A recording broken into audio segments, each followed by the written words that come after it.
I got a few things I want to talk about. I've got a few things. One thing is car TV shows. As someone who lives, sleeps, breathes, and eats cars all hours of the day, I watch very little TV when it comes to automotive car shows. I like My Classic Car. I like several of these shows, but I get so sick and tired of the drama that the networks try to put into these automotive TV shows. You don't need drama. I understand a little drama in a show like, Moonshiners or Gold Rush or something of that nature. Even though those shows are not, what makes the eye. Of course, they're all scripted. But I just get sick and tired of the nonsense. And one thing that I really don't like, or that I really had a falling out with, was a show called Fantomworks. I really had a lot of respect for that show and what they were doing, because they showed how long restorations really take. And when you have a shop that really they're doing what they shouldn't be doing, working on 50 cars at a time, I can see, whether it takes, a while to do that. But they did, toward one of their last seasons, they did a 59 Cadillac. It was a 4-door sedan, and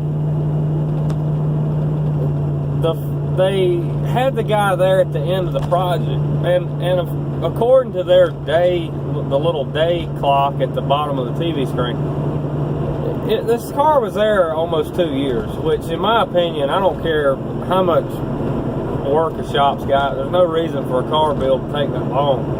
I know, the turnover rate, especially a shop that's trying to do a reality show, is probably pretty high. A lot of people don't like the camera in their face. I probably wouldn't like the camera in my face all the time. But the final hour count on this car was something like 2,200 hours. Okay, well, if any of you's got an internet or a phone, you can Google and go on Fantomworks' website. And you'll see that they charge $70 an hour if it hadn't went up. So, I'm not no math whiz or anything. I passed and all, but 2,000 hours, 100 hours at $70 an hour.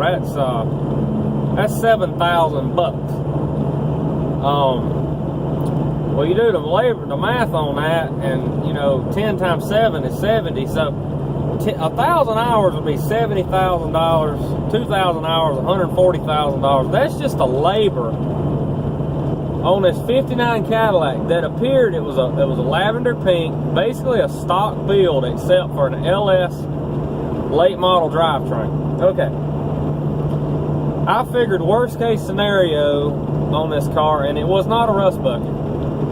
There is no way on this green earth that it should have took that long to build that car. So I had a little bit of a falling out with the Fantomworks show, and that's why. Number one, you just made yourself look like a complete idiot to the whole population who watches your show. So now people think, well, I'm not taking a car to that guy. He'll take 2,000 hours to do something that ought to take half that much time. So, another thing that I think that happens in that whatever their name of their shop is, I think it is Fantomworks. I don't believe they have people in there doing stuff that they have any business doing. There's no reason for someone who does interior to be over wrenching on an LS drivetrain. And I think that happens a lot at that shop, because just in my own experience, it's a lot better and a lot smarter for me to outsource certain jobs, like, you know, mechanical stuff, you know, interior, glass, that kind of thing that I have no business doing, and charging somebody to do. It'll take me 3 times as long to, say, do a timing belt or a timing chain as someone who does it every day of their life. So I think that's one of fantomworks' problems, that they don't make use and very smart use of their time clock, and they have people probably have a hard time keeping people, so they have people that are working outside of their area of expertise. Not saying it's completely their fault, but the customer shouldn't have to pay for that mess.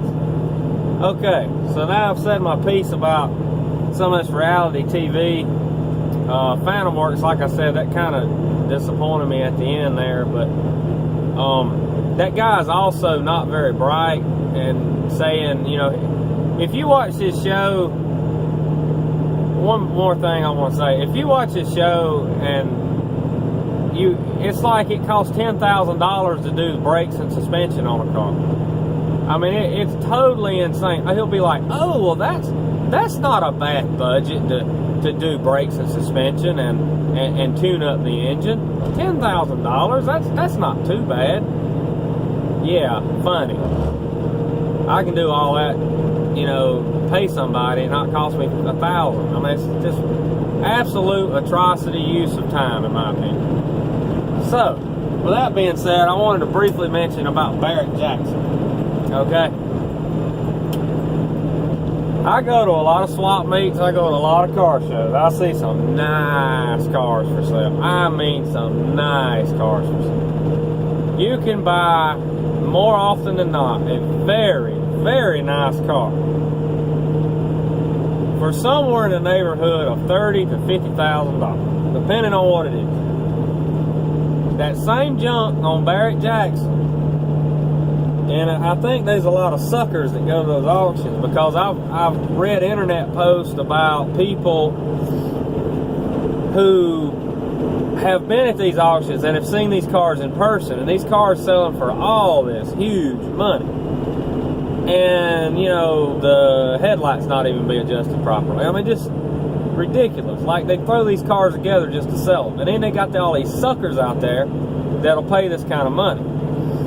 So maybe the people building these cars are smart. They throw them together, they take them to Barrett-Jackson or Mecum or wherever they take them, and then they cash in and get rich. I guess it's smart on their part. I know it costs a lot of money to build a car. If it were me, I'd probably have $60,000 in it and sell it for $40,000. I mean, that would be my luck. But another thing, those of you out there that's got that piece of junk sitting behind your house, just because one like it sold for $50,000 on Barrett-Jackson, paint jobs don't cost $500 anymore, buddy. Engines are not $200 anymore. So that 70 Malibu that's sitting behind your house, or that 55 Chevrolet that's sitting back there, that you think's gold, and you're about 90 years old, and you about senile, ain't got no business having a stupid thing anyway. You think it's okay to, you know, to ask $10,000 for that piece of junk. Well, I got news for you. It's not worth that. A lot of these cars these people's wanting all this money for these basket cases, it's a glorified parts car. And, you know, I see a lot of cars for sale for $5,000, and you know, they're worth about $1,500. You know, it's just the nature of the beast. I don't mind paying for a good car. You know, 57 Chevrolet, 2-door sport coupe, you know, rust-free body. You know, you're gonna pay $10,000. I understand that. You know, in a way I do. In a way I don't, because you can buy a nice one for $30,000. But, you know, body panels are so expensive on a Tri-5. It's, you know, you want to get a better car to start with. I always shoot for the better car. But just a few thoughts I had on reality TV car shows on TV, automotive type shows, and these auctions, Barrett-Jackson auctions and stuff. Look at it this way.